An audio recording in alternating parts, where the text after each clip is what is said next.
Welcome back, attendees. It's time now for our second session. Before we start the panel discussion, I'd request my team to please play the sponsor video of our platinum partner, Trina Solar.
So now it's time to have our much awaited panel discussion for the session on the big tech trends shaping large scale solar projects.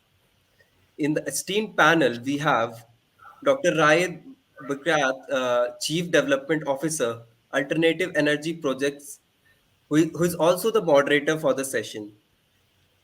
Mr. Ahmed Masood, Account Director, Huawei. Mr. Adel Al Najar, Director of Operation, Arabian Kudra. Mr. Sergio Casanova Plains, Head of Business Development, Renewable Energy, L&T. I welcome all the panelists on the screen and then I'm handing it over the session to Raid, sir. Thank you, Anand. Good afternoon, everyone. I would like to welcome you to the second session, which will be focusing on big tech trends, looking at the technology trends that will be influencing and shaping large-scale solar projects, in particular, looking at Saudi Arabia. Today, we have a mix, I would say a good mix of speakers with different backgrounds, ranging from EPC, project execution, manufacturing, and I would say operation and maintenance. So I'm looking forward to the discussion that we have. In today's discussion, we have about, let's say, 1 hour to 1 hour, 15 minutes. We can go a bit longer, I think, since this is the last session of the day in terms of Q&A. Please feel free to share your questions on the questions window, and I will be sifting through them and presenting them to our panelists towards the end of the session. The topics today will have an overview of the large-scale solar market in Saudi Arabia. We'll do a deeper dive in technology trends, looking at main components, solar modules, inverters, trackers, hopefully discuss a little bit about storage, batteries as well. And then look at the general elements that are supporting or maybe impeding on deploying new technology in large-scale plants in Saudi Arabia in particular.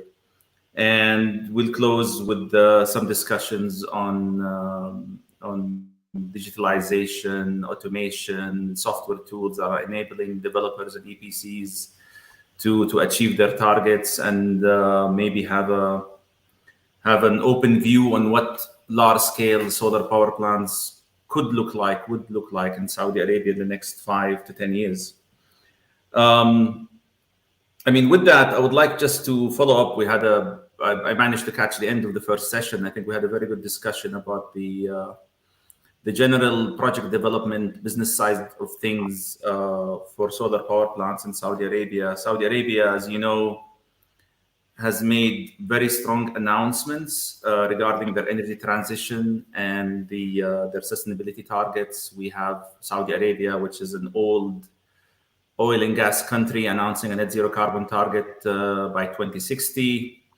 The kingdom announced that they will decarbonize, or they will generate 50% of their electricity from clean energy sources by 2030, leading to roughly 60 gigawatts of deployment by 2030.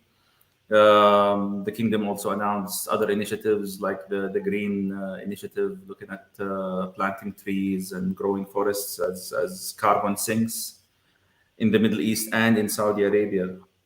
So it's huge ambitions, and the kingdom obviously has made very strong strides in the field of large-scale solar power plants, and hopefully will give a perspective on that with the background of focusing on technology.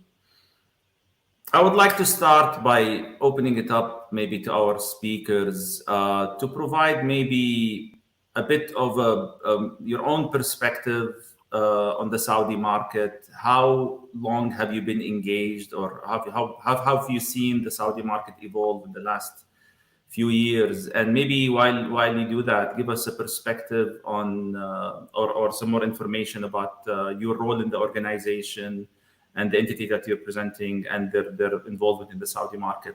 So to start, pick up names. Sergio, maybe we'll start with you, please. Thank you, Mr. Raif. Good afternoon and good evening, everyone. My name is Sergio Casanova, Head of Business Development for Africa and Middle East at Larsen & Toubro. Firstly, I would like to give the thanks to Solar Quarter for inviting me to participate as a panelist on this event, Saudi Arabia Solar Week. First of all, let me introduce myself. I'm an industrial engineer and working in the renewable energy market, especially in the solar PV industry since 2004. I have accumulated 18 years experience in the renewable energy, working across Europe, South America, Africa, and Middle East region, holding different roles from the IPP developers companies until EPC contractors like today in Larsen & Toubro from the last 3.5 years. I am sure that most of you knows LNT. However, let me take a bit time on this session to introduce a bit more on LNT. Larsen & Toubro is an Indian multinational company engaged in EPC projects, high-tech manufacturing, and services with over $21 billion revenue yearly. It operates in most of 50 countries worldwide. LNT renewable business is a part of LNT power transmission and distribution, which deal with Turkish EPC solution for construction of renewable energy plants, mainly targeting utility scale projects. LNT, through the renewable arm, is focusing on India, Africa, Middle East, and Asian markets, with a strategy to join the large renewable energy experience in the domestic market, plus a strong presence on such regions to offer competitiveness to our clients committed to deliver the construction projects and especially target to be one of the relevant suppliers in the EPC field. Proof of that, in Middle East region, and in particular in Saudi Arabia, last year LNT started the construction of 1.8 gigawatt solar project, one of the biggest solar PV projects worldwide, and another 400 PV solar projects there working in parallel. Projects that LNT is adding to the current portfolio of a 5.2 gigawatt solar projects. LNT also have another diversified renewable portfolio of 32 megawatt floating solar PV plants, 140 megawatt hour battery energy storage, 500 microgrids, 12,000 solar power pumps, and as a strategy of the company in the EPC, we are focusing on the region and countries that we have already present as LNT company. And Saudi Arabia today, for us, is our first target country for renewable because LNT has been working from the last 25 years, executing high voltage substation and transmission line, and because we are holding today the construction 2.5 gigawatt solar projects that LNT is under construction in Saudi. Then, and also what is important is what will become next in Saudi Arabia. Renewables opportunities that is coming in the country. The ambitions of Saudi Arabia National Renewable Energy Program is to reach to 5.7 gigawatt by 2030. Being saying that, I will let my colleagues to present themselves Thank you, Sergio. So currently, LNT, just to emphasize on this point, you're executing, you said 2.2 gigawatts of solar PV currently. This is Sudair. We Sudair is were 1.5, I believe. How big is Sudair? in Saudi, Just in Saudi. Yeah, we have a project called in Sudair. It's 1.8 gigas in a single plot, plus another DC or 400 AC? 1.8 DC? DC. Okay. And you have another, I think, 2 projects, I believe, right? Another one of 400 megas. This is 2 that is under construction. So I take it your hands are full. So very well. Thank you. Thank you. Adel, please give us your introduction, please. Thank you, Dr. Raed, for the introduction. My name is Adel Nagar. I'm the Operations Director of Arabian Qudra. And I have been in Saudi since 2009, so I have lived with all the developments that happen to the solar market and to the solar industry in Saudi Arabia.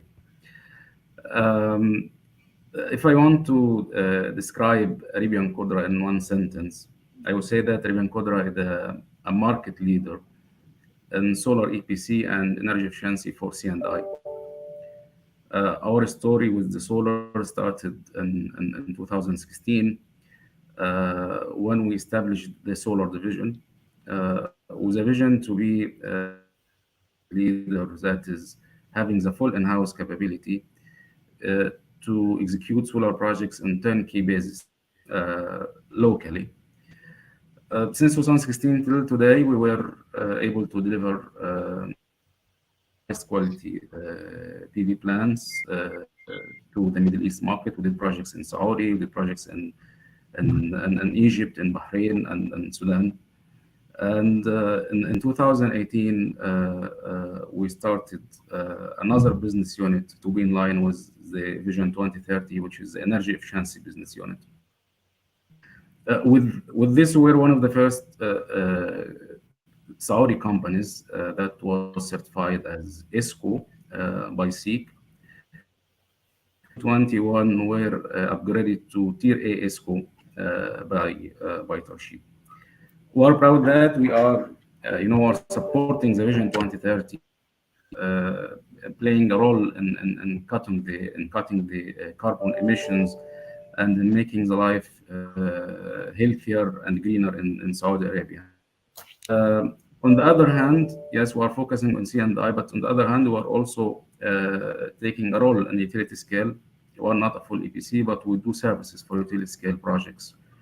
Like electromechanical works, test and commissioning, troubleshooting, sometimes engineering. And we are proud that we're part of Sakaka project, the first utility scale project in Saudi, and now are also part of Sudair project with Larsen & Toubro. Arabia was founded in 1987 as a service company, providing services for rotating machine repair maintenance. And being a service company, we're lucky to be a service company because there we still have the values of being a service company. Being a service company, we still have knowing the time criticality of knowing the meaning of reliability. So actually, our success on the solar and energy efficiency, that we still have the culture of a service company that knows the meaning of reliability and time criticality. Have been we're looking forward to more and to stay a leader in the market. Thank you very much. Thank you, Adel. And just to confirm, you provide O&M services as well to third-party plants, or only for Yes, your we do. We do, and we have O&M contracts that are ongoing. Okay, very well, very well. Thank you, Adel. Now, last but not least, of course, platinum partner Huawei. Ahmed, please give us your notes. Thank you, Dr. Raed. My name is Ahmed Masoud. I'm working as the account director for Huawei. Basically, I'm working under the digital power department in Huawei Middle East in our regional office in Dubai, focusing on the smart PV Smart PV department, which is again a subsidiary of or sub department of the digital power, under which we have PV inverters. We have currently now the trending battery storage systems. Let me just quickly give again a brief introduction on Huawei. So we are basically a global Fortune Global 500 company in terms of revenue. We are ranked number 44. Despite the sanctions from the US government, we rose from 49 in 2020 to 44 in 2021. We have more than around 200,000 employees across the globe. We are present in more than 170 countries. Basically, Huawei's has the R&D in their blood. Let's say more than 50% of Huawei employees are R&D based, and on year-to-year sales revenue, it's more than 11% growth in 2020 with $136.7 billion of revenue. Under Huawei, we provide different products and services for different customers as well.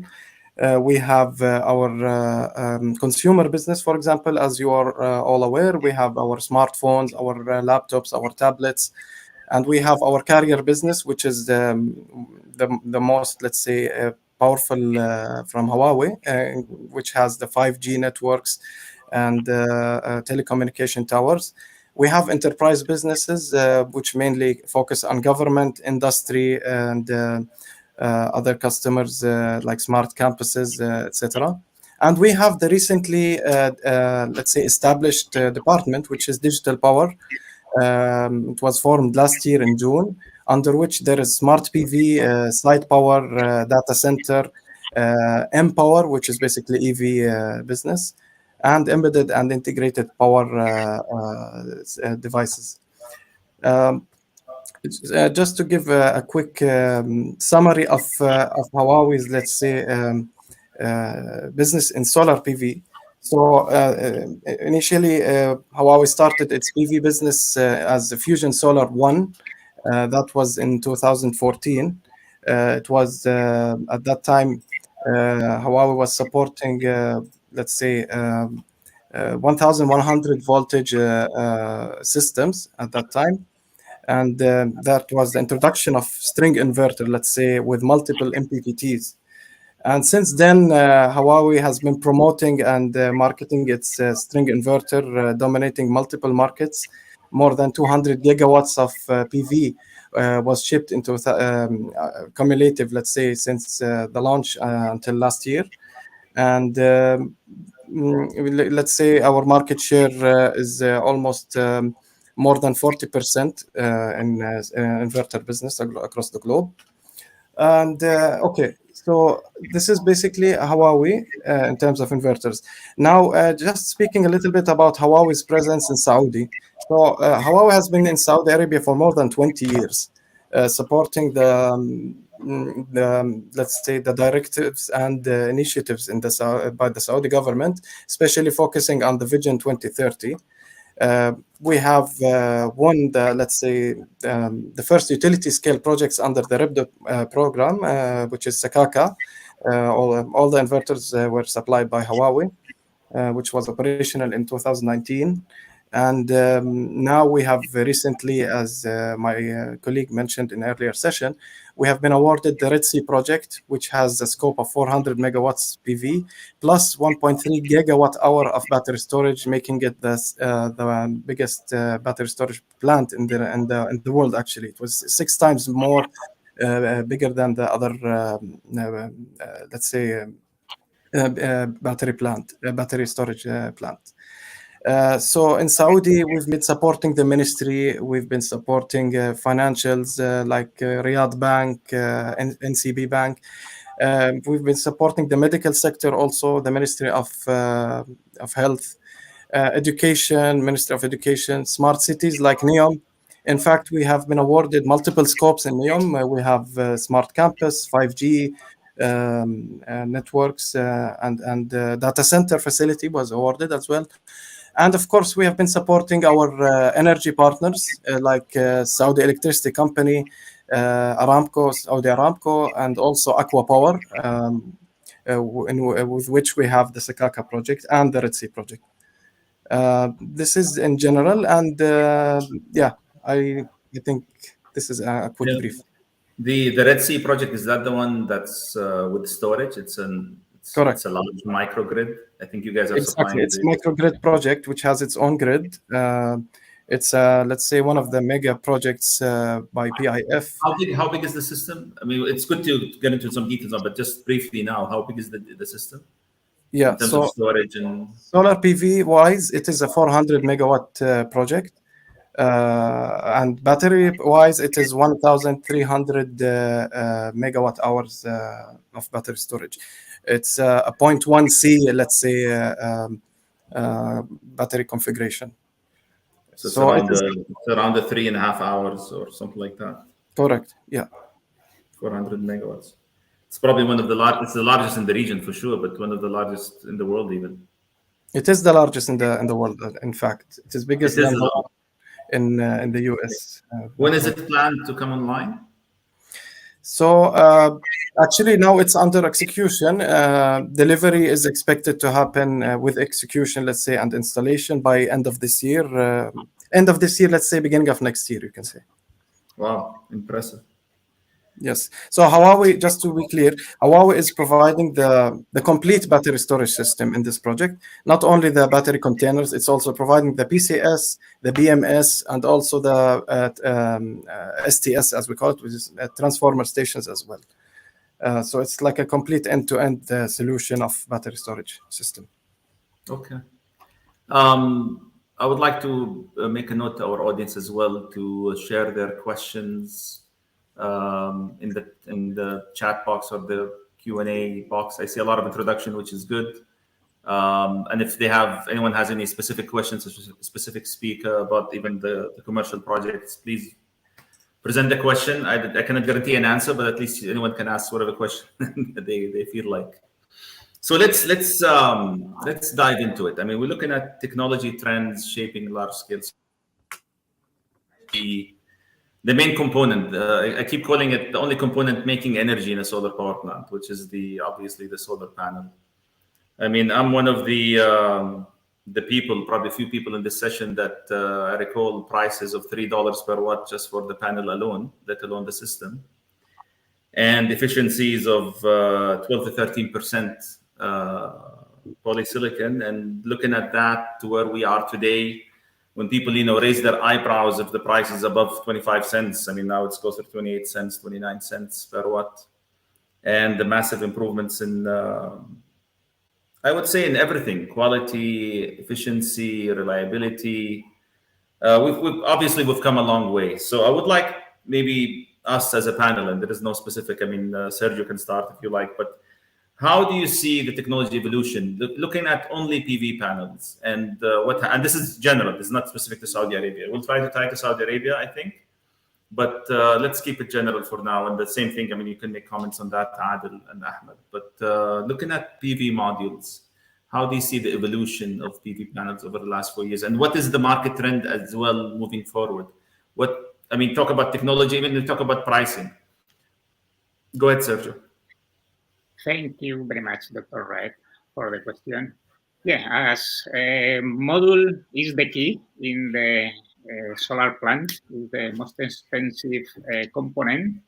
And you're right, was incredible how the technology modules grows from the beginning that start the solar industry in terms of density and price. At the end, yearly, what we request to the panel always is higher efficiency and lower price to increase generation and to reach better tariffs. Nowadays, I may say in 2021, 90% of the production was P-type versus 10% on N-type. However, I can see that on the coming years, the N-type variant will expect to increase,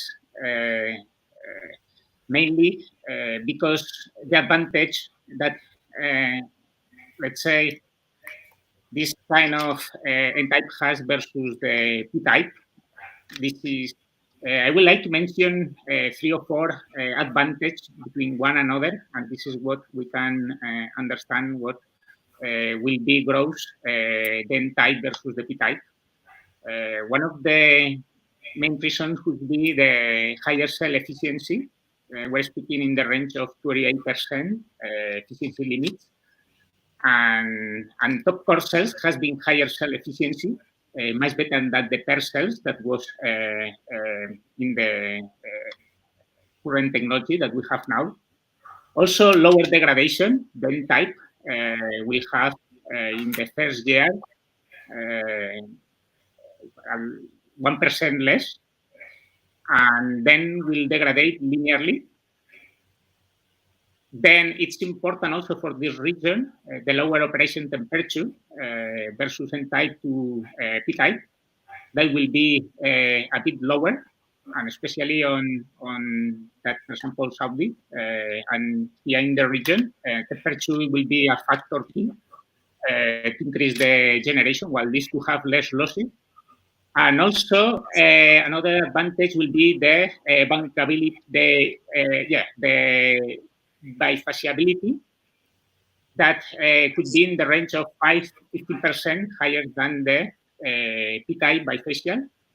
That will allow, with all these components, could be an impact on increase the generation roughly around 3%. This could be what could be the trend for me.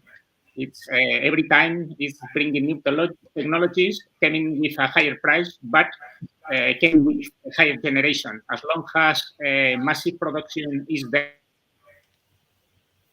I think it's not good moment now to speaking on prices of modules, but in general, what we see in the last, let's say, evolution of the modules happen in this philosophy: high efficiency, high production versus adjustment on the prices.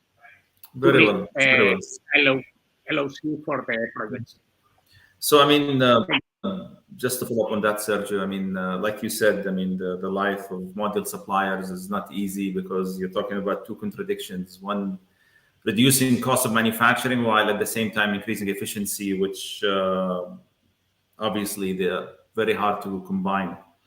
And I think Adel and Ahmed probably would agree that there is more shift to, I mean, we're looking at P-type PERC becoming dominant for a while, mono-PERC being key, and now we'll see more and more N-type technologies, cell configurations, TOPCon becoming more dominant.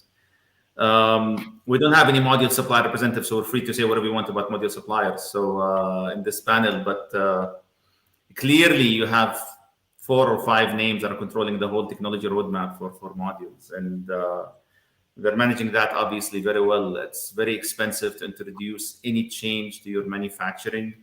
The suppliers are having a hard time, deciding on what wafer size to go to. Everybody wants to go to a bigger wafer size, but that requires, changing production lines and capex investments for suppliers who are very tight to begin with.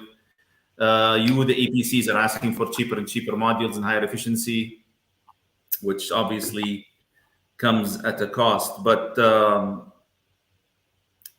I mean, N-type becoming more dominant next 5 years. It's going to take over 50% maybe in the next 5 or 6 years, depending on whom you ask. I believe in that. I mean, there was another topology that we thought will be more dominant compared to a configuration or a cell structure, as opposed to something like TOPCon, for example, like heterojunction cells. Anyone has any views if heterojunction will have a bigger role to play in comparison to N-type, which is becoming slowly more dominant? I mean, the value of N-type, obviously, like you said, Sergio, are valid, but you can get similar value proposition in other technologies. Adil, maybe you want to comment on that? Yeah, I believe that on the coming years we will see the Topcon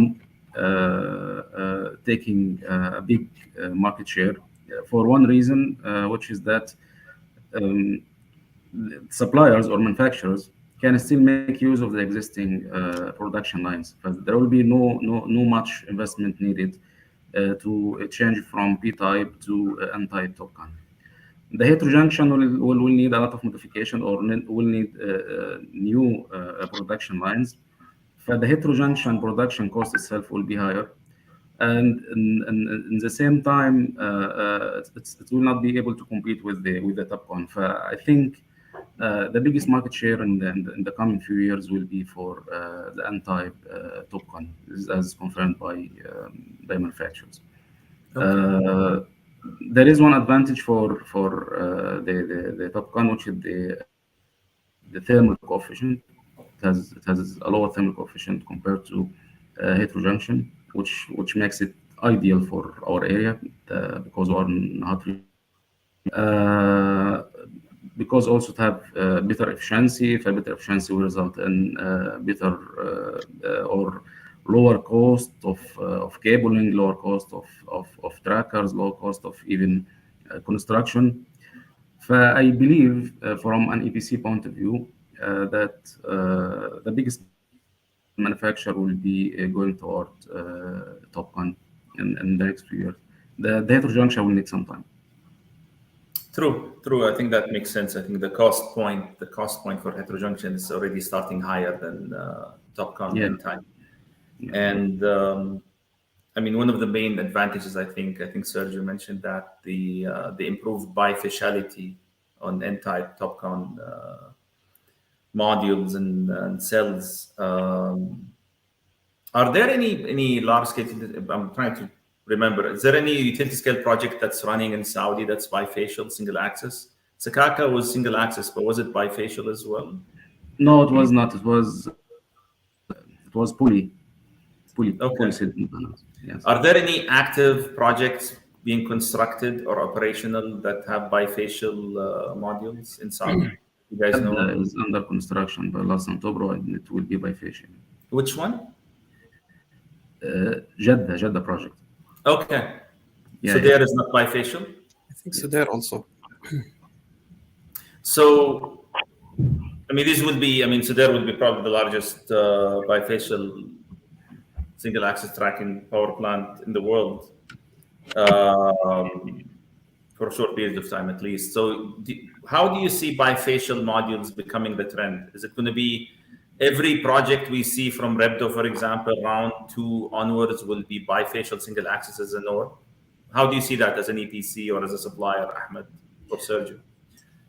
Yeah. So the bifacial technology actually, I would say from my experience, it started in our Oman, in one of the Oman projects which I was working on. It was Amin project, 100 megawatt issued by PDO.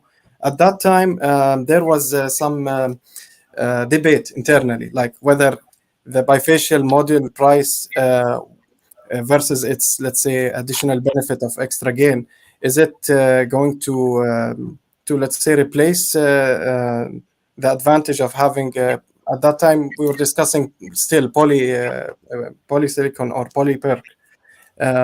But then we started to realize and do some analysis on this bifaciality and bifacial gain. And the advantage was clearly to go with the bifacial. And one of the reasons is bifacial panels at that time was very highly expensive compared to, let's say, the monoperc. It was, if I'm not mistaken, the difference was around 5 cents between the two This technologies. was 2018, I believe. Yeah, end of 120 megawatt, right? Correct. EDO. Yeah. EDO, yeah.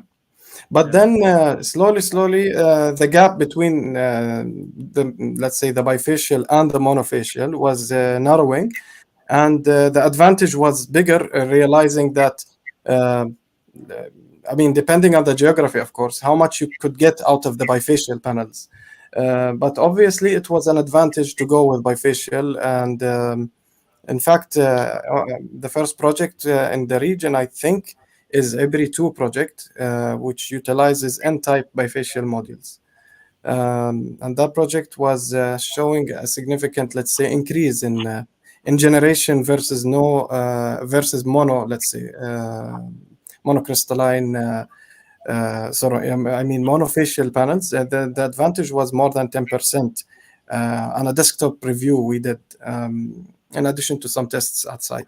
So yes, obviously bifacial is the trend, and I don't think there will be a way back, especially since prices, as I mentioned, are narrowed to a very small difference between them and monofacial panels. Sergio, do you have anything to add on this point? Yeah, I think also bifacial, I think I start speaking about, if not wrong, 4 years ago.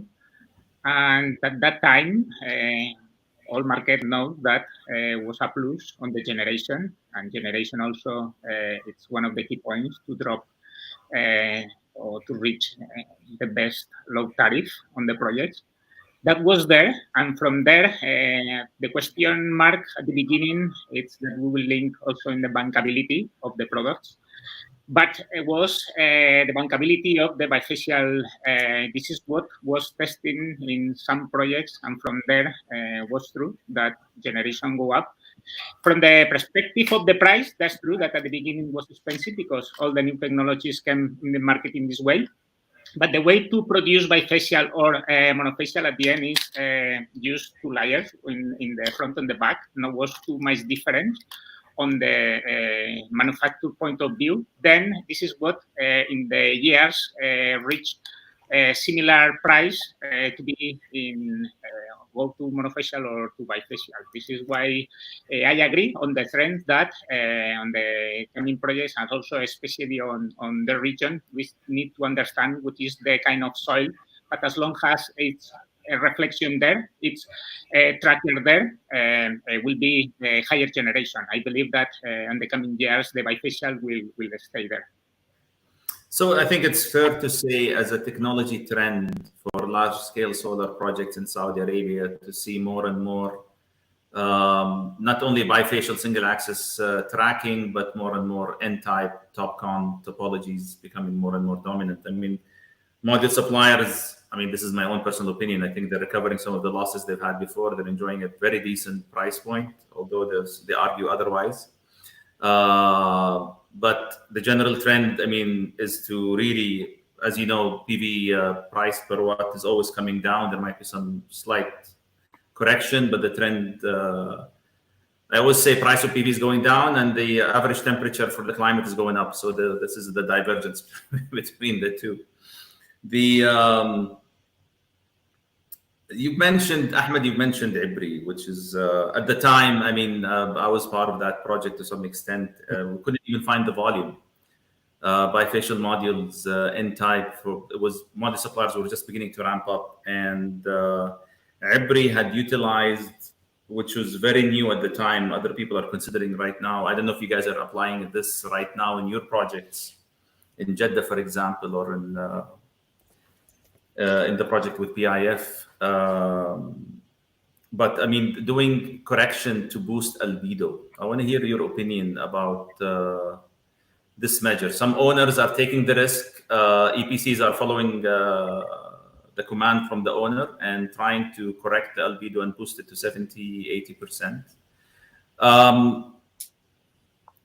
From a concept standpoint, I'm not against it.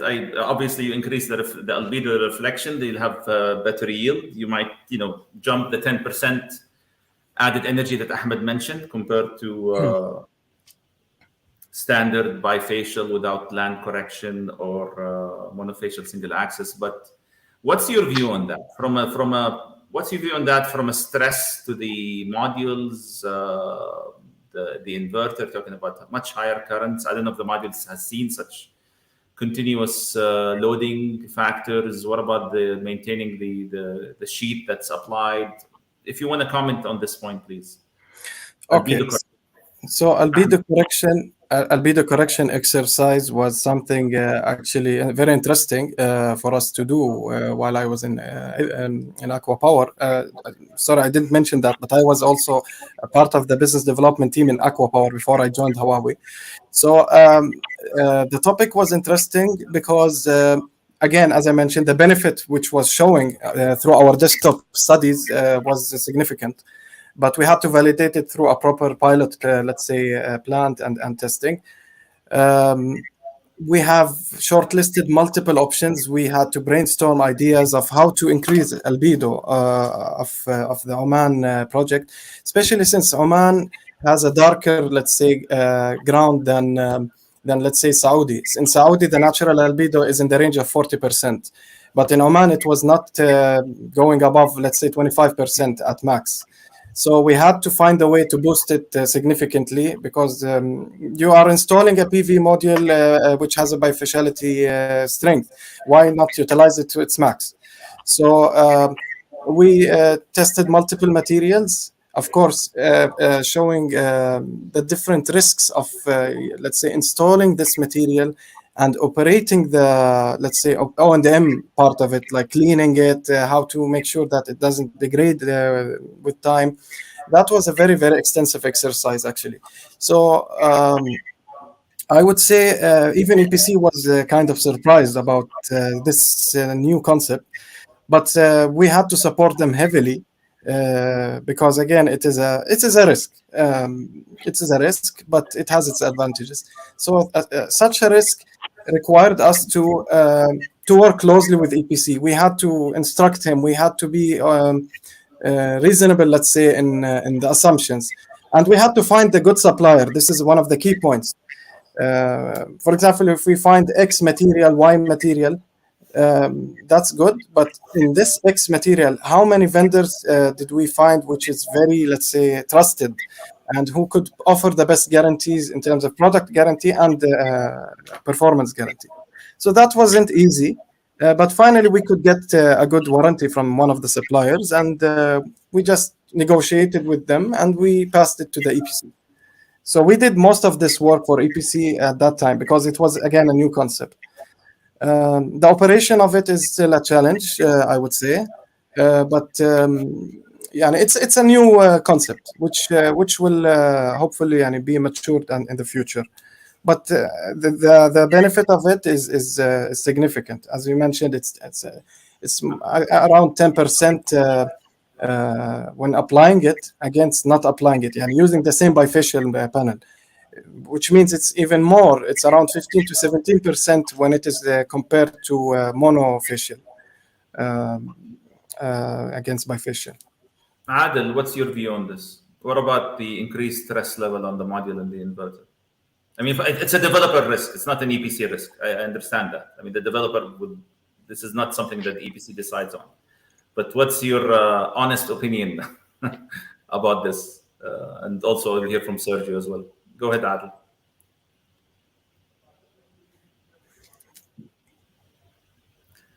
Maybe Sergio can go. Yeah. Yes, I think. Yes, I was thinking at the time that Ahmed was doing the explanation on adjust albedo, increase the production. Came to my mind in my past, also was in my period of developer. Also, bifacial was there. I'm speaking project from Mexico and Brazil. But at the end, was some areas of lands that albedo or the land was not too much reflective. Also, we were doing some consideration, thinking on how to change the surface on materials or soils that can be reflect more, because the impact on the generation was incredible good. But at that time, we did some exercise also. Environmental issues, you have some permittings in one manner, you need to go through the environmental requirements that can be changed, what is the vegetation there, and a lot of impact was there. And finally, didn't go through to change the albedo, but I don't know, the coming projects unfortunately, in most of the areas that we are here and Saudi, it's desert reflection is not bad, but will become a good point to analyze.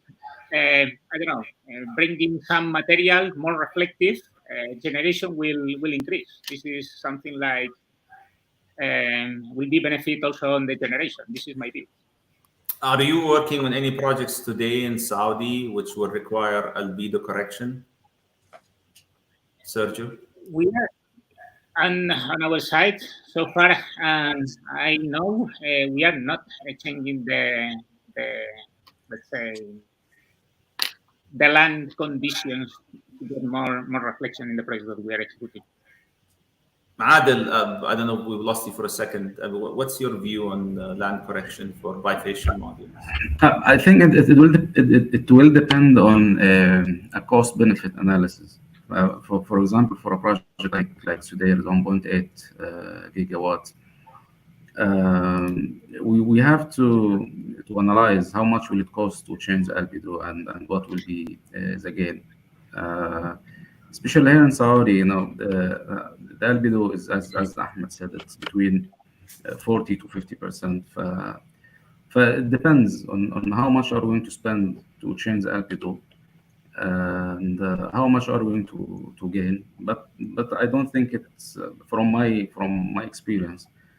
I don't think it's worth changing or it's worth investing on a change the albedo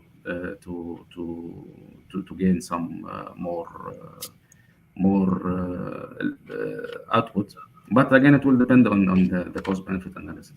Sure. So it's a case by case basis. So Yeah. I would like to close the point on PV modules. I think we can spend hours discussing technology on PV modules. What's going to happen? It's fair to say that for large-scale solar power plants in Saudi, we'll see single-axis tracking, bifacials, with possibly albedo correction. We see more and more ingress of N-type cells because of the advantage that they provide, and TOPCon will be more and more dominant, while we see other variations like heterojunction cells and so on becoming more and more mainstream. We're already seeing suppliers speak of 600 watt plus modules and larger frame sizes. Let's move on. Ahmed, I want to give this back to you. I mean, Huawei has been pushing string inverters. The word string and central doesn't quite apply anymore, but you guys have been coming at it from the smaller size and it's growing. Tell us your view. I mean, yes, give the Huawei perspective on technology for inverters, but maybe give a general perspective on how the market evolved and what changed in the inverter space. Okay. So basically, as I mentioned in the beginning of my session, the inverter business has been, let's say, more or less centralized for all the PV projects, especially in this region. We have Jordan projects, let's say the utility scales projects in Jordan, they are using central inverter. Let's say DIWA and UAE, DIWA phase 2, phase 3. And then we have, let's say, have been working on the campaign to highlight the advantages of the string versus central in terms of multiple MPPT tracking, in terms of more availability, higher yields. So let's say the first successful story for Huawei in this region started with Sakaka project, and that was, as I mentioned, in 2017 when Huawei got awarded this project. The technology basically within Huawei itself. So we started as in Sakaka, for example, it was 90 KTL model.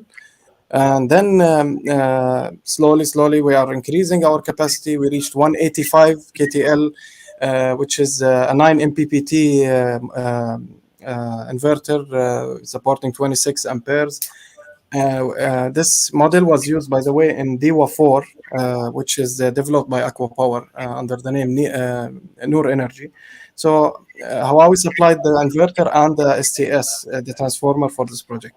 And now we have the 200 KTL, which has different names, 200 KTL H2 or 215 H0.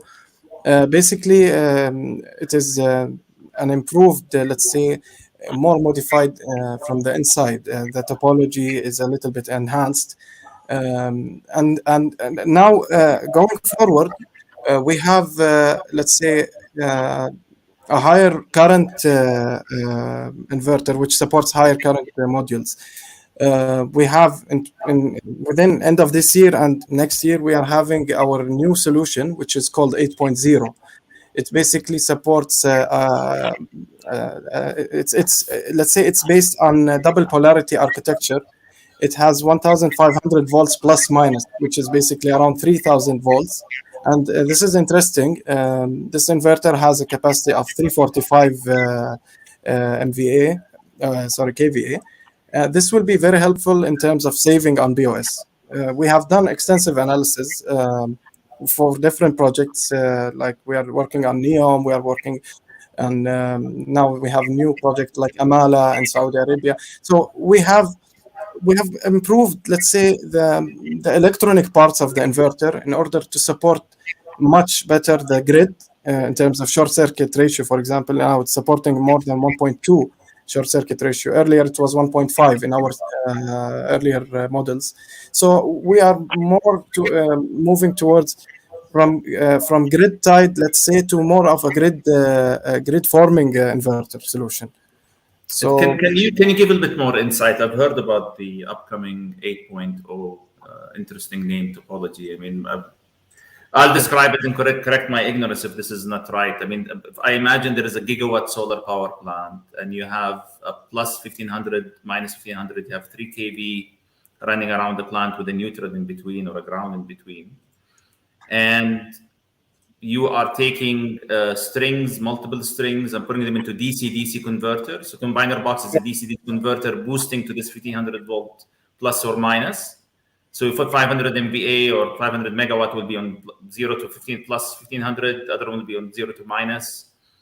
And then the inverters will be distributed along this bus in the plant, converting to low voltage and then going to a transformer, medium voltage combining switchgear. Maybe tell us about the topology a little bit more, please. Okay, so just to give a quick, let's say, comparison between what is this new model against the earlier one. So the new model is called Fusion Solar 8.0 Gemini solution. The earlier one was the Fusion Solar 6.0. So 6.0, we had the traditional string, let's say, topology, where we have the PV module connected or multiple PV modules or strings connected 1500 volts to the inverter, and then from the inverter it comes out as 800 volts AC through an AC M-bus connection and up to the transformer. Now with the new system, the modules are basically connected again 1500, but we have split, let's say, the inversion in 2 parts. We have smart string controller, as we call it, which is the Venus, and we have the smart PV controller, which is the inverter. So between the controller and the inverter, we have the dual polarity. We have plus 1500 volt DC to DC, and minus 1500 DC. By this, let's say, approach, the advantage is basically saving on the DC cabling. So here you will have more DC cabling saving. You will have less construction for DC cable trenches as well, because again, when you let's say multiply the voltage by 2, you would reduce the current by half, almost 50% less current, which means less diameter of current.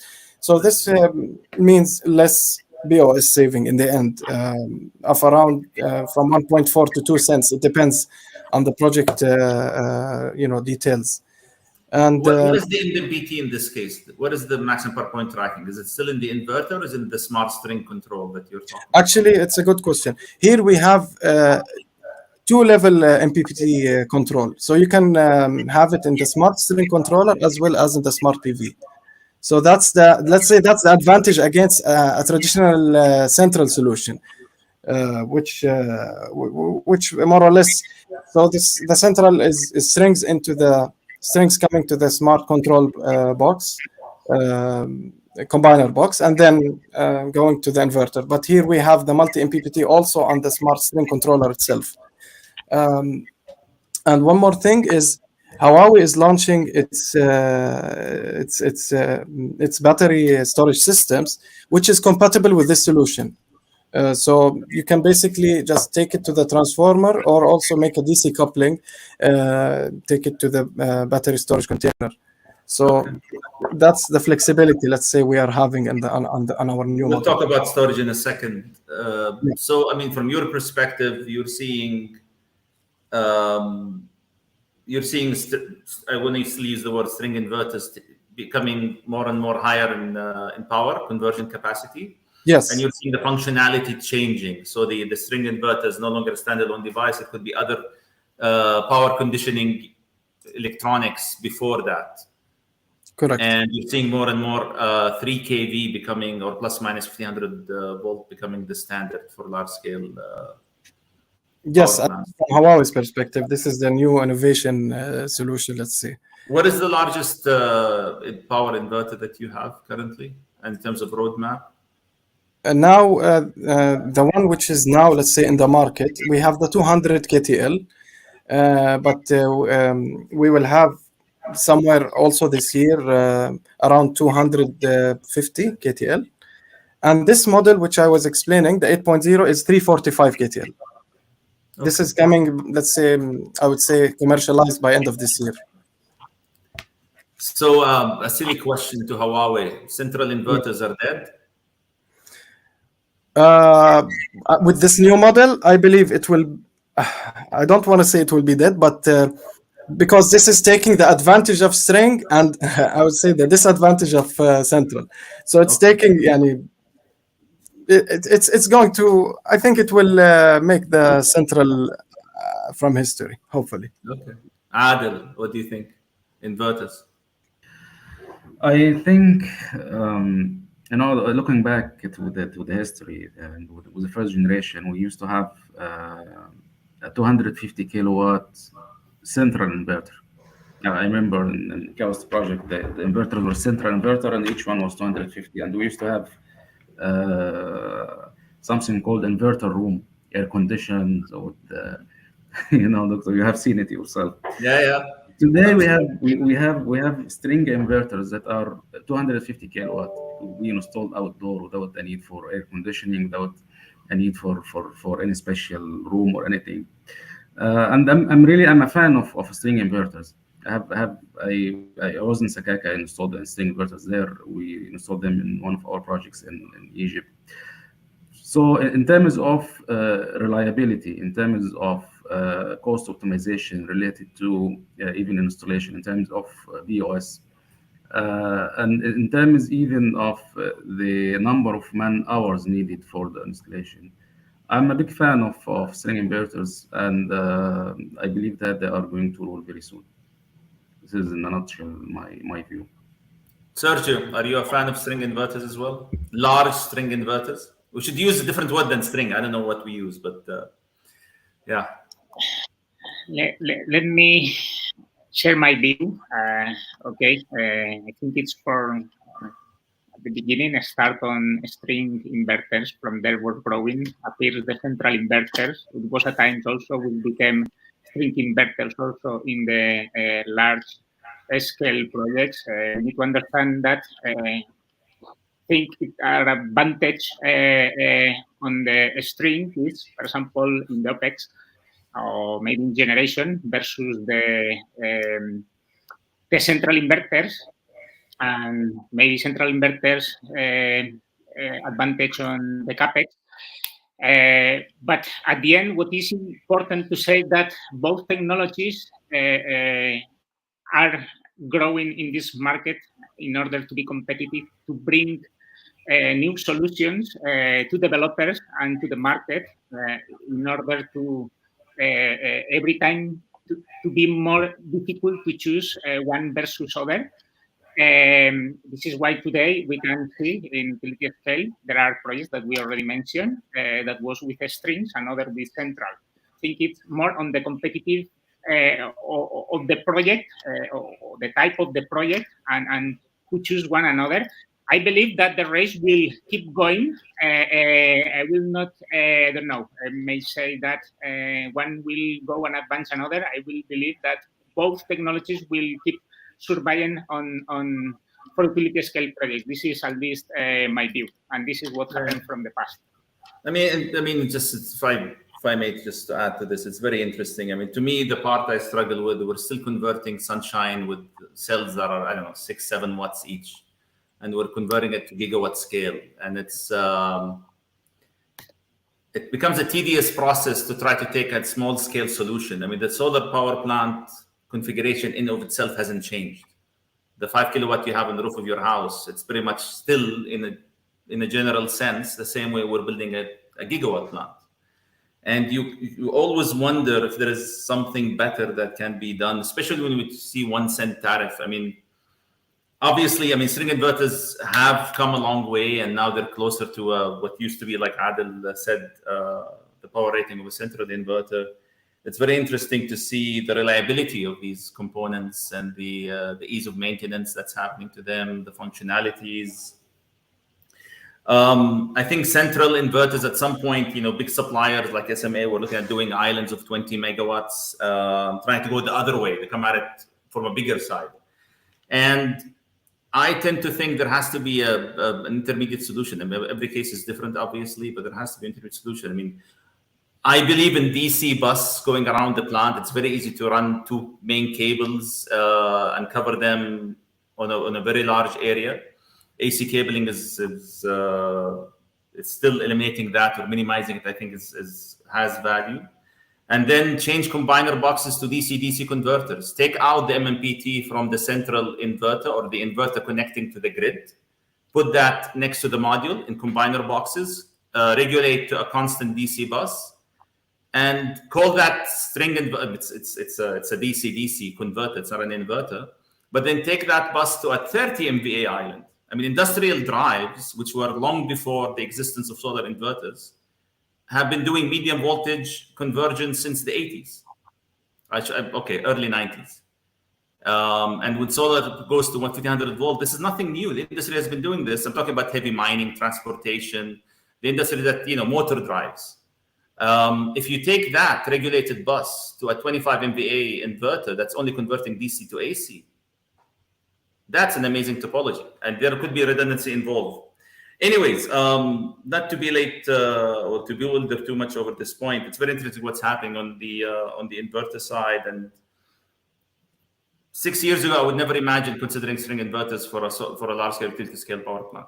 Today, it's becoming more and more the norm, and I think it's proving itself.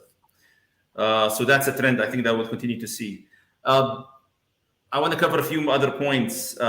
Structures. I mean, single axis tracking. Is there anything new that's going to happen on structures in the next 5 years? Piling. I'm talking large scale power plants in the desert. What do you see any innovation happening on structures? Okay, let me comment here. Actually, there was a lot of development that been happening to the trackers. Trackers are getting simpler. Are getting even lighter, and in the past we used to have trackers that when we see we are very complicated, had a lot of moving parts, a lot of shafts, gearboxes. Now the trackers that we see in the field are very simple, that are self-powered, that are single row driven by a very small motor that is less than 500 watts. And no maintenance needed. Even the number, the manufacturers are working on making the number of piles less, the steel quantity less, and all of this is at the end translated to a reduction in the APC cost, because as I said, it will be less number of man hours needed, less material, and at the end a very attractive LCE as what was seen. I think the trend will continue, that there will be a lot of development, a lot of optimization on the trackers toward reliability and efficiency. This is what I believe. Do you see the trend? I mean, is it still 1P or 2P becoming more dominant now as we go into bifacial single axis? Is 2P? I mean, I know some developers are afraid of using 2P on bifacial single axis. What's your view on the trend? Mostly it will be 1P. It's based on what we have seen. Most of the projects that are here in Saudi these days that are being implemented are 1P. Sergio, what's your view on the trend? Is it still 1P or?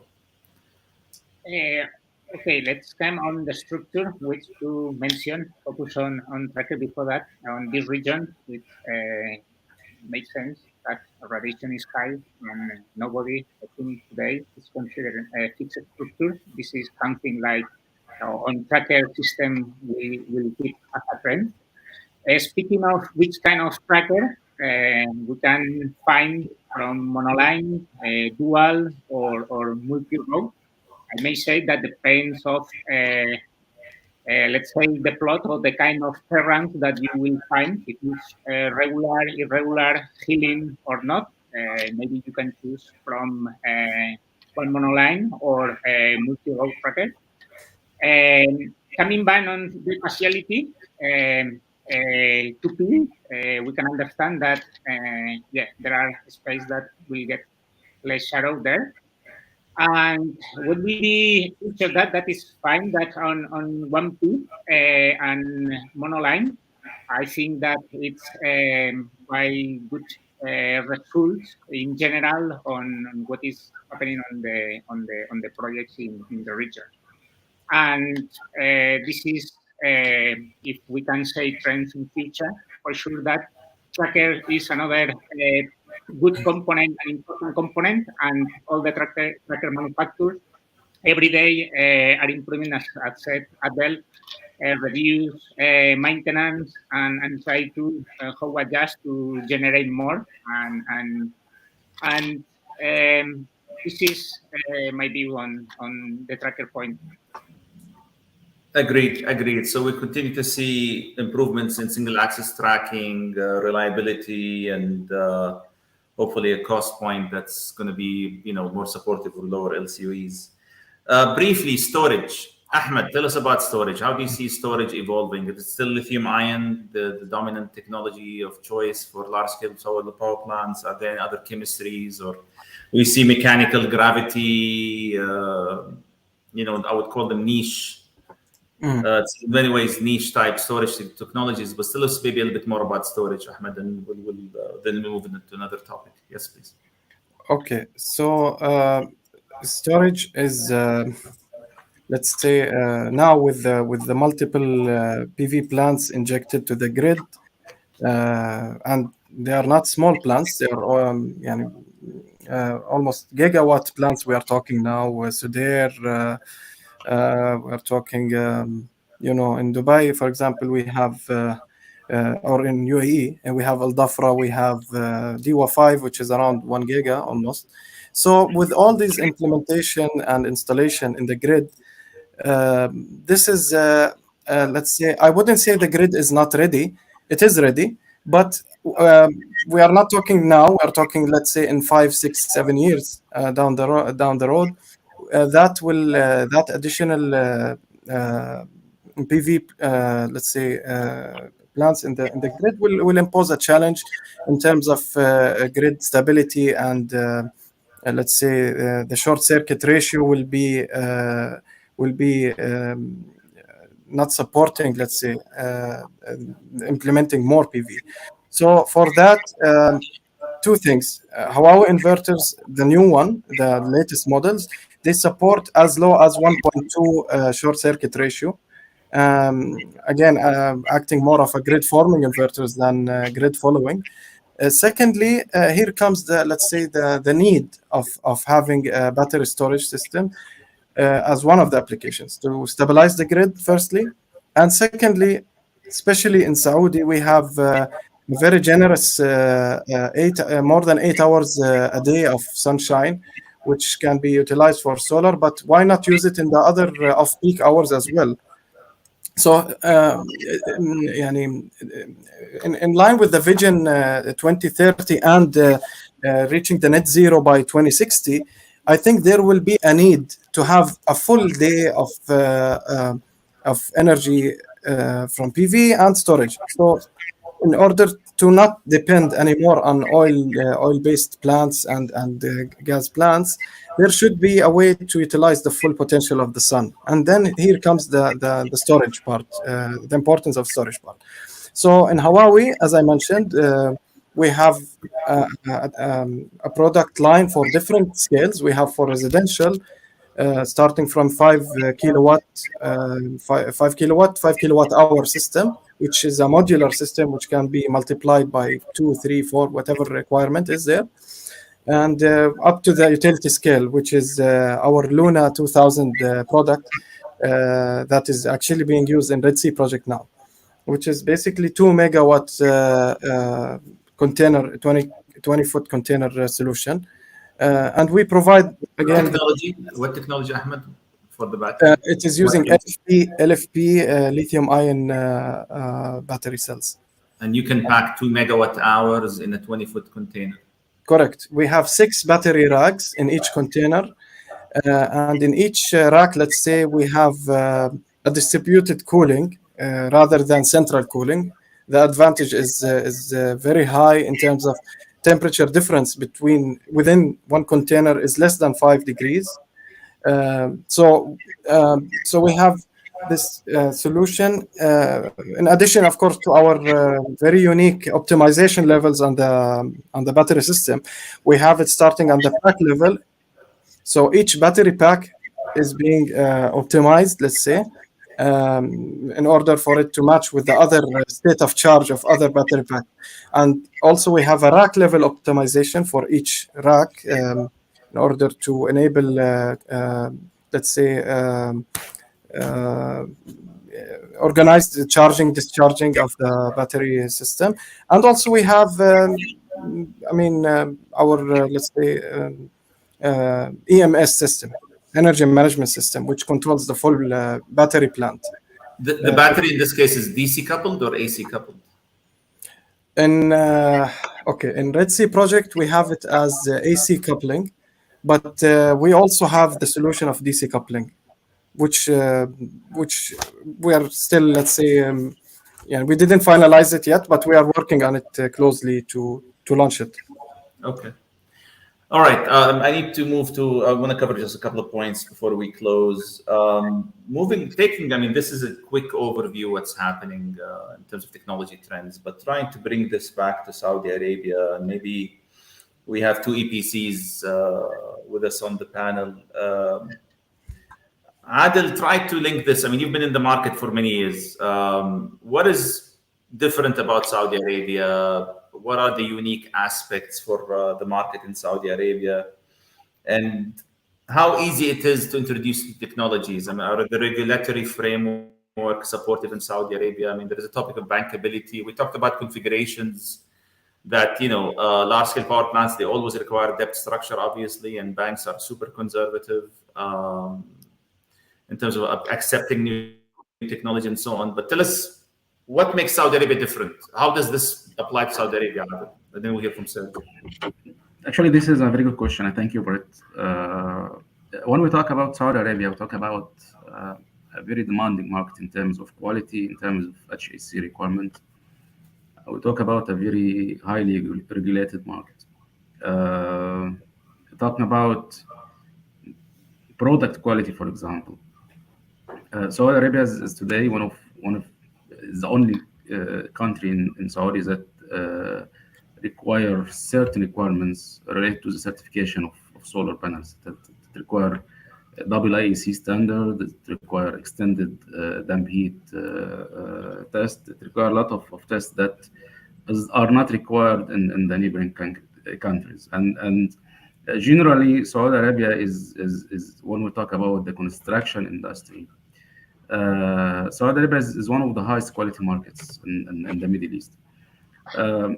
In terms of even when it comes to construction, there are a lot of requirements related to quality and HSE. We here in Saudi, We have some of the highest standards that are being built on the best international standards and practices and are being implemented. Aramco are having their standards, SABIC are having their standards, RIBDO are having their standards, and these standards are being implemented, are really being implemented.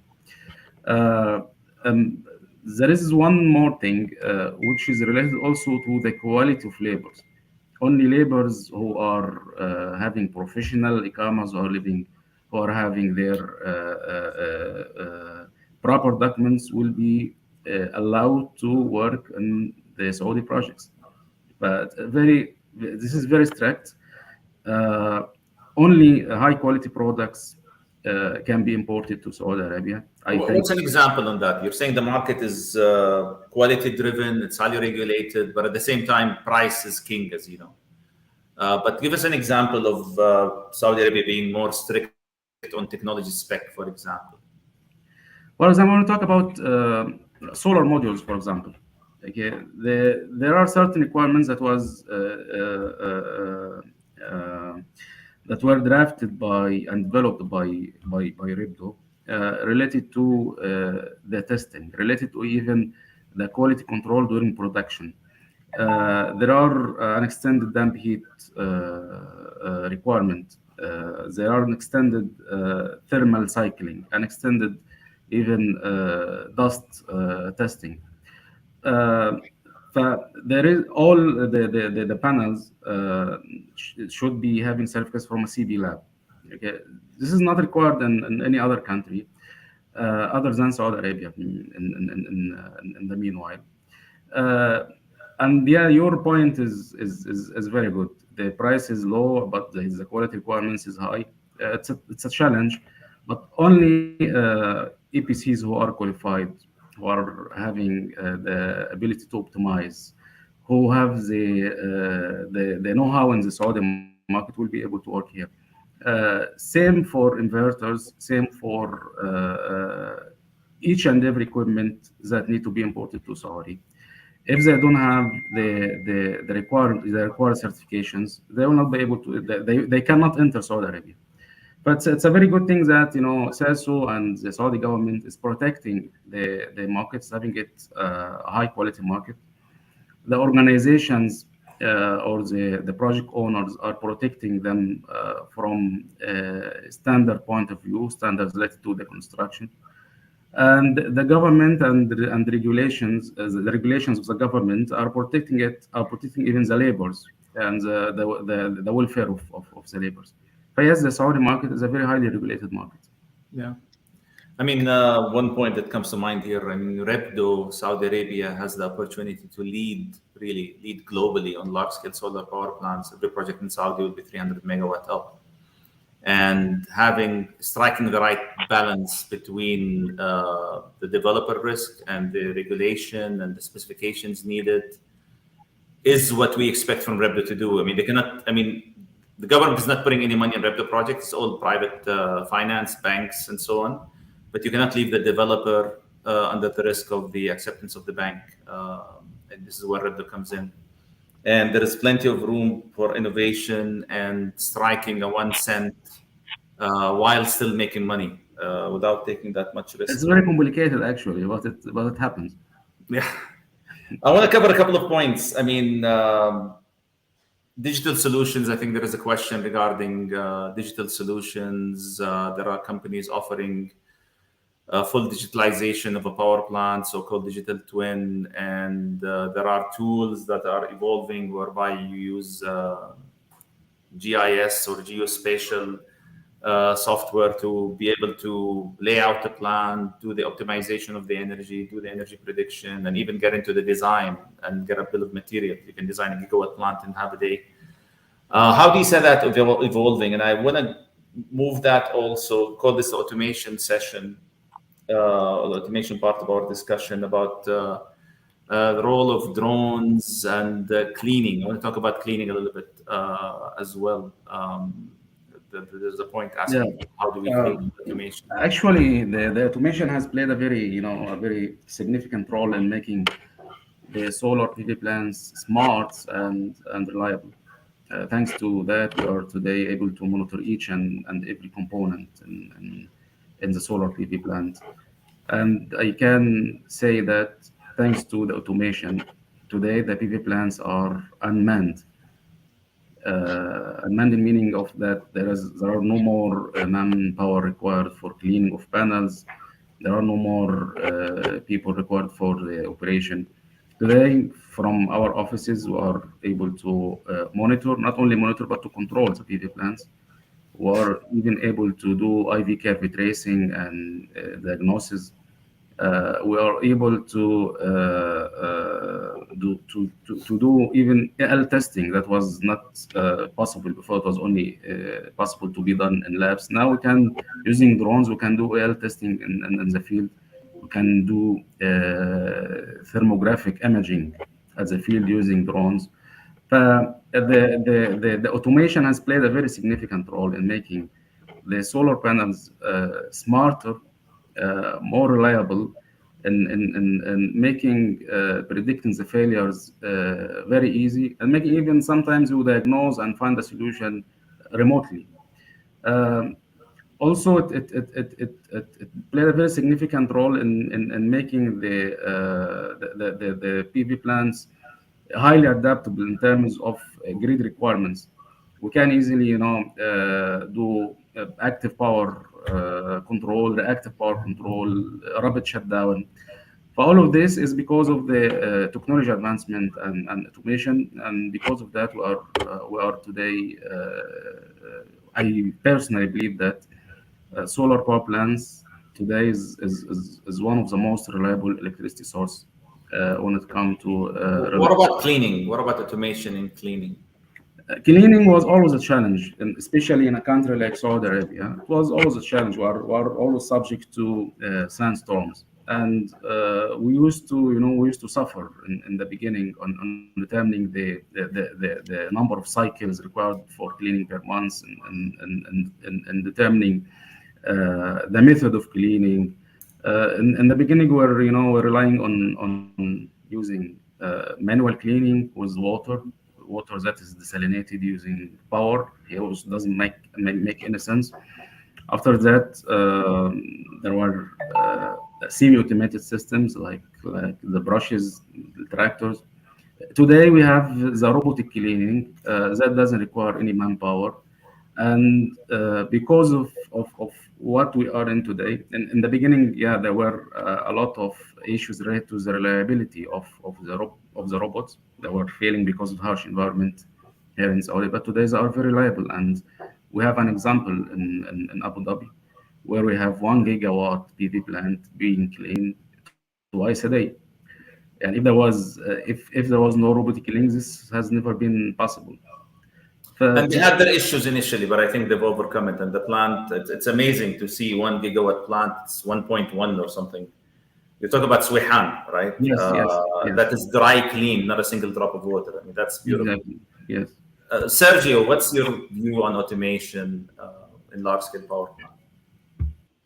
Yes, apart what Adele mentioned, the digitalization or automatization in general, it's in all the fields.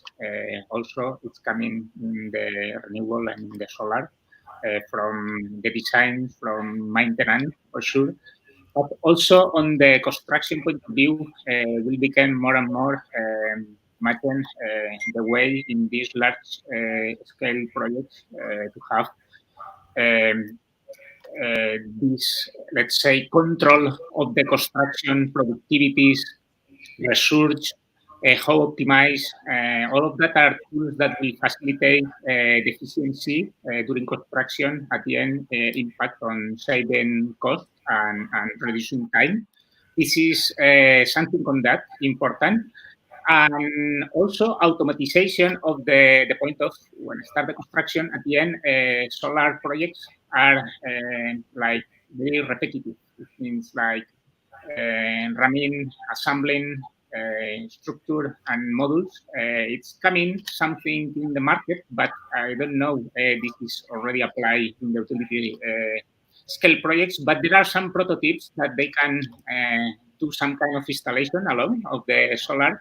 This is something I feel that in the future maybe can be some improvements. And for sure, coming on the cleaning system, especially in the region and Saudi, we are seeing at the end that we are installing solar modules in a desert. It's very dust. If we don't have a kind of these systems that is very particular on this region that Adele mentioned, like can clean twice per day. This is the way to be productive, this kind of plants, and generate what was projected. Otherwise, in this desert with the dust, it will be impossible practically. This is my view. All right, very well. I would like to close with this point, and I need your help, our panelists, to really get this through. If I ask you to let your imagination loose, I would say, sit back in your chair, close your eyes, and let your imagination go. Let's say we're fast forward to 2030 in Saudi Arabia. What do you think a 1 gigawatt solar power plant would look like? Who wants to go first? Wishful list. Just tell me if innovation or bankability is not an issue. How would a 1 gigawatt solar power plant look like in 10 years? Sergio, go ahead. At the end, we project what we saw in the past. At the end, philosophy at the end is similar. The size was multiplied per 10, if I not say 100. This is means like, at least in this region, that is land available, good research, I may say that will be very big. We're speaking about gigas, the majority of the project. But also important to combine these solar projects with hybrid of technologies. Battery storage will be present. I think that also Ahmad already mentioned when he said, every time it's installed more and more solar projects to the grid. And when you inject like Gigawatt solar project in the grid, that has a big impact. For sure, Saudi has a strong grid, but you will need battery energy storage to facilitate this frequency voltage regulation. And this also is a field to grow on battery storage. For sure that we didn't mention here on this, but especially on the region, it's projecting projects like in Saudi, for example, NEOM, like green hydrogen, that it's the renewables needs not only cover few hours like can generate the PV. We need to cover more generation hours during the day, and this will become like mix of technology like wind, solar, battery energy storage. And this is, if answer your question, finally, after that, it will say that will be a mix of technology and huge scale projects. This is the manner I understand drop prices and be competitive. Especially so heavy storage integration. Adil, what would the future 1 gigawatt plant look like? If you were to study you see it will be smarter, more reliable, and more efficient. And in terms of technology, it will be more advanced in terms of technology. It will require less area, and it will have a lot of smart features. This is how I see it. Can we have unmanned 1 gigawatt plants in 10 years? No one on site? Except some security. Except some security, yes. No, okay. Yes. Depends where you are, yes. Yeah. طيب, Ahmed, what's your wish list for future power plants? All Huawei inverters. Yeah, so I think, as Sergio mentioned, it will be heavily focusing on storage, let's say. PV prices have dropped around maybe more than 90% through the past 10 years. Who would have believed this drop in prices? So battery storage and battery cells, let's say, we are hoping that it will also fall. It is now cheap, but it is not the cheapest still. So down the line, I think when it becomes more cheap and coupled with the PV technology, I think along with the artificial intelligence, like the solutions we have the management system. Now we are going to have it for battery as well. So you can see the state of charge of any battery system in your office for any battery plant and inverter, whatever. So I think in the future it will be fully automated, fully managed remotely through a cloud system. Um, there will be as low as possible manpower there in the site, coupled with other technologies as well, like wind and you know. But we should always keep track on our carbon neutrality, let's say, which is the vision of Huawei now in the future. Yeah, yeah. I mean, hybrid power plants. I mean, I hope every wind power plant would have a PV component. I mean, the hybrid LCOE would become very effective, and the whole capacity firming, tie that to PV plus wind plus storage. I mean, you can have a 24-hour, I think, firm power plant. I mean, Ahmed, Adel, Sergio, the discussion has been delightful. Unfortunately, I'm going to have to close with that. I would like to thank you for your time. It's been entertaining discussion for me personally, hope for the audience as well. Anand, I'll give this back to you. Thank you, Raj sir. So thank you all the panelists for joining us, and thank you, Raj sir. You did an excellent job, and again, I can tell you how much you have contributed to the success of this session, and how much we appreciate your willingness to do this. I also thank all the panelists for taking out time from their busy schedule and being a part of this conference. So with this, we have come to an end of day one of Saudi Arabia Solar Week. Don't forget to join us tomorrow for an exciting and insightful panel discussion on future technological advancement in rooftop solar, in which we will have expert speakers from Desert Technologies, Safir, Siraj Power, Warmest Solar, and our partners Huawei and Trina Solar. Till then, bye from my end. Now the floor is open for networking. Thank you. Thanks, everyone. Thank you all. Take care.